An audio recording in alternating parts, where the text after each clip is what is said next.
Have you ever had someone rewrite your story while you were still living in it? That's how it felt, like I'd been erased from my own life and replaced with someone else's fantasy.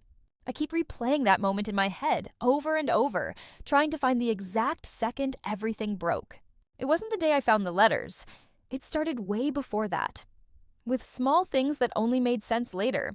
It started like any normal day. Mom asked me to grab her reading glasses from her bedside table. I was half asleep, annoyed, just rummaging through the drawers. And then I saw it, a bundle of cream-colored envelopes tied together with a red ribbon. They looked old, delicate, personal. I almost put them back, but curiosity won. The handwriting was so familiar it made my stomach twist. Long loops, slanted slightly to the right. His handwriting. For a second, my brain tried to make sense of it. Maybe they were old letters from me. Maybe she'd just kept them. Then I opened one. Dearest L, not my name, my mother's. The rest is a blur. Words like, I can still smell your perfume, and she'll never know, burned themselves into my mind before I could even process them. It felt like gravity stopped working, like the floor vanished under me. I was standing in my mother's bedroom, holding evidence that the two people I trusted most had built a secret world behind my back. And suddenly, every "you're overreacting" I'd ever heard made sense. Ethan wasn't some random guy I met on a dating app. He was my first real love, the kind of person who made everything feel easy. We met in uni, bonded over late-night takeout, and the mutual trauma of student loans. He was funny, grounded, the type who remembered the little things. My coffee order, my exam dates, even the name of my childhood cat. Everyone loved him, especially my mom. It started so innocently.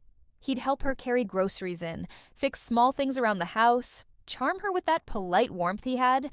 She'd always say, "He's such a good man, darling. You found a keeper." And I believed her. She adored him almost as much as I did. After my dad left, it was always just me and Mom. We were close, codependent maybe. I told her everything. When Ethan and I started dating seriously, she was thrilled. She'd tell her friends, "My daughter finally found someone who treats her right." Sometimes, when Ethan came over, the three of us would have dinner together. They'd joke, laugh, share a bottle of wine. I remember thinking how lucky I was, that the two people I loved most got along so well. There were small moments that should have bothered me, but didn't. The way Mom would touch his arm when she laughed, the way his eyes would linger when she entered the room dressed up for girls' night. I'd tease her, "Careful, Mom, you'll make him blush." And she'd laugh, saying, "If only I were 30 years younger." But beneath the laughter, something shifted, so slowly I didn't notice. Ethan started spending more time at my place, even when I wasn't home. Mom said he was keeping her company. When I questioned it, she looked hurt, said I was being dramatic. I let it go, because that's what you do when you love and trust people. You don't assume betrayal, especially not between them. If someone had told me back then what was really happening, I would have laughed. My mother and my boyfriend? Impossible. They were my safety nets, my constants. Until those letters proved they were each other's. I don't know how long I sat there with those letters spread out around me, my hands trembling so hard the paper kept slipping through my fingers. The more I read, the more I realized this wasn't some fleeting mistake. It wasn't recent. This had been going on for a long time. The tone of the letters changed as I went through them. The first few were careful, almost cautious, like they were dancing around something forbidden. Then, slowly, the handwriting loosened. The words grew intimate, familiar, practiced. You could feel the routine in it. This wasn't a spark that had just happened. This was something that had roots. Each line told a different stage of their connection. The early ones were full of guilt. "We can't keep doing this. It isn't right." But the later ones were full of acceptance. "I miss your voice. You make me feel like myself again." "She doesn't understand you like I do." That one gutted me because she was me. I remember staring at those words, feeling my stomach twist until I thought I'd throw up. I had been living my life, trusting both of them completely, while they wrote about me like I was some naive child they had to tiptoe around. I wasn't just betrayed, I was a prop. Their guilt made them bond, my presence kept them connected. It made me sick to realize I had been unknowingly feeding the very thing that destroyed me. There was one letter that shattered me more than the rest. She wrote, "When she's happy, I feel at peace. When she's hurt, I feel punished. Maybe this is my penance." So she knew. She knew it was wrong, and she still kept going. That's when it hit me. This wasn't just a secret fling. It had layers of emotion, shared guilt, twisted affection. They had built an entire world that excluded me, but revolved around me at the same time. It wasn't just about betrayal. It was the rewriting of my own story. Moments that once meant comfort, dinners, late-night talks, the laughter that filled our house, were suddenly drenched in something ugly. Every time my boyfriend came over early to help Mum with something, I pictured them sneaking glances, touching hands, whispering. Every memory turned poisonous. And what I couldn't stop wondering was, when they looked at me, when they smiled at me across the dinner table, did they ever feel even a flicker of shame? Or had they already rewritten the story so well that I was the outsider in my own life? I didn't plan how to confront them. There was no cinematic buildup, no neat explosion of truth, just raw panic disguised as calm. I think I was scared that if I didn't do it right away, I'd talk myself out of it, pretend I hadn't seen what I saw. Ethan came over that evening, like always. I sat there on the sofa with the letters stacked neatly beside me. When he walked in and smiled, I swear something inside me broke. That smile used to mean safety. Now it just looked like a mask. "Sit," I said. My voice didn't even sound like mine. He looked at the stack, confused, maybe curious, until his eyes caught his own handwriting. His face drained of color. That was all the confirmation I needed. "Say something," I demanded. He opened his mouth, closed it, rubbed his forehead like he was trying to think his way out of it. "It's not what you think," he finally said. I laughed, an ugly, bitter laugh. "Really? Because it looks like what I think. It reads like what I think. It smells like betrayal." He started mumbling excuses. That it was emotional, not physical, that it was complicated, that she was lonely. He said he didn't mean for it to happen, like it was a pothole he'd accidentally stepped into, not a choice he made over and over. When I asked how long, he said, "It's been over for a while." That line burned me more than all the rest. Not because it made it better, but because it told me just how long it had gone on before it supposedly ended. I told him to leave. He tried to reach for me, and I flinched like he was a stranger. His face twisted into frustration, like I was being unreasonable. And that's when I saw it. The shift from guilt to defense. "You don't understand what it was like," he said. She reminded me of you. That's why it happened." That sentence made my blood go cold. Later that night, I confronted Mum. I thought maybe she'd deny it, or cry, or beg. But she didn't. She just sat at the kitchen table staring into her cup of tea. When I put the letters down, she whispered, "You weren't supposed to see those?" I snapped. "That's your response? I wasn't supposed to see them? Not that it's wrong? Not that you're sorry?" She finally looked up at me, eyes tired, face pale.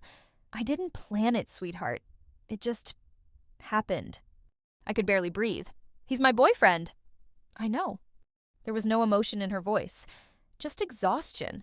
She talked about loneliness, about feeling invisible after Dad left, about how Ethan made her feel seen again. "Do you know what you've done to me?" I asked. She started crying then, saying she hated herself, that she didn't mean to hurt me. But every apology came with a justification. "You have your whole life ahead of you. I thought it would fade, as if love could be turned off like a light." I walked out before she could say another word. I didn't slam the door. I just left it open behind me because, honestly, I didn't know if I'd ever come back. For a few days, I couldn't sleep, couldn't eat, couldn't think straight. I kept replaying both of their faces. His guilt, her calm, the way they both looked at me like I'd interrupted something private. I wanted to believe she'd been manipulated, that maybe Ethan had taken advantage of her loneliness, that she was just another victim of his charm. That was the story that hurt less. But when I finally went back to the house to get some of my things, I found the truth. Quiet, devastating, and worse than I imagined. There was a box in her wardrobe. Inside were photographs, receipts, little mementos, things I'd never seen before. And tucked between them was a folded letter, written in her handwriting this time. No ribbon, no envelope. Just a confession never sent. It started with, "I didn't mean to hurt her, but I couldn't watch her have the life I lost." My hands went numb. She wrote about how, after my dad left, something inside her had died. The part that believed she could still be loved. She said she'd spent years watching me grow into the kind of woman she wished she'd been brave enough to be. Independent, confident, free. And when Ethan came into my life, it felt like watching her second chance walk through the door, only it wasn't hers to take. She didn't seduce him right away. It started with harmless talks, coffee after I'd gone to bed, phone calls about life advice. He told her he admired how strong she was, how she'd raised me alone. And she, in her own words, let that admiration fill the empty spaces. In one line, she admitted, "I knew he loved her, but a small, selfish part of me needed to know what it felt like to be chosen again." That line gutted me, because it meant it wasn't just betrayal, it was envy. My mother, the woman who taught me to be kind, to be good, had looked at my happiness and wanted a piece of it for herself. She wasn't chasing youth, she was chasing what I represented. In that same unsent letter, she wrote, "Every time he touched me, I felt younger. But every time he left, I hated myself more. Not because of what I'd done, but because I knew she'd see it in my eyes one day, that I wanted her life. It wasn't lust. It was loneliness twisted into something cruel. She didn't love Ethan. She loved what he made her feel, relevant, desired, alive." And suddenly, all her old comments made sense. The way she'd say, "You're lucky, darling. Men like him don't come around twice." The way she'd ask if he ever got bored of young love. It wasn't admiration, it was warning. That letter didn't excuse her. It just explained her. And somehow, that made it worse. Because now, I didn't just lose my boyfriend. I lost the version of my mother I thought still existed. The one who'd never want to be me. In the weeks that followed, everything felt surreal. Like I was living someone else's life. The house I grew up in felt haunted. Not by ghosts, but by memories that suddenly didn't belong to me anymore. Every room had a shadow of them in it. Laughter at the dinner table, whispered conversations in the hallway, the sound of clinking wine glasses that now felt like mockery. I moved out with whatever I could carry and didn't tell anyone the real reason. I told friends we needed space as a family. The truth was uglier than words could handle. Ethan tried reaching out. He sent long messages about regret, how he'd fallen into something he didn't understand. My mom sent shorter ones. Just "I'm sorry," followed by silence. I didn't answer either of them. I couldn't. Every word felt like reopening a wound that refused to heal. Therapy helped, but not in the way people expect. It didn't make the pain smaller. It just helped me understand that pain doesn't need closure to stop defining you. Some things don't get tied up with forgiveness. They just fade because you stop feeding them. I still dream about them sometimes. Not nightmares, just moments. Mom humming while cooking, Ethan laughing in the garden. Then the dream always shifts, and I remember what they did. And I wake up with that same hollow ache. Not rage anymore, just absence. I don't know if I'll ever forgive them. I don't even know if forgiveness is something I want. But I do know this. Love isn't always stolen by strangers. Sometimes it's taken by the people who swore they'd protect you. And sometimes the deepest betrayal doesn't destroy you. It just changes the shape of who you become.